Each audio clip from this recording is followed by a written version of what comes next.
මේ ලෝකේ හැම දෙයක්ම සිදු වෙන්නේ හැම දෙයක්ම පවතින්නේ රිද්මය මත. රිද්මය සංගීතයේත් අවශ්‍යයි.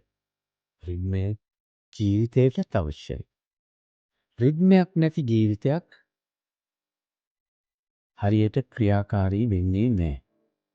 ඉතින් මේ සංගීතයේදී ඒ ක්‍රියාකාරීත්වය රිද්මය තුළින් දරුවන්ට උගන්වන්න පුළුවන්. දරුවන්ගේ බුද්ධියත් දරුවන්ගේ දෘෂ්ටියත් වර්ධනය කරන්න මේ රිද්මයට පුළුවන්. සැප්තැම්බර් 20 වෙනිදා සෙනසුරාදා හවස 6:30ට පොල්ගොල්ල මහින්ද රාජපක්ෂ ශ්‍රවණාගාරයට මම එනවා. ත්‍රිත්ව විද්‍යාලයේ දරුවන් සමග තීව්‍ර ප්‍රසංගයක් රැගෙන. මේ තීව්‍ර ප්‍රසංගය ඔබට ඉතා නවම අත්දැකීමක් වෙයි.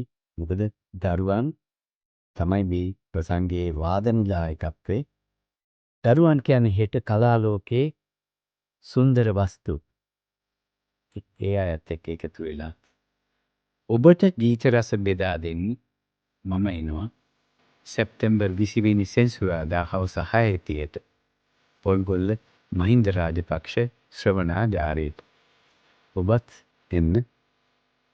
ඒ අපට සතුටක්.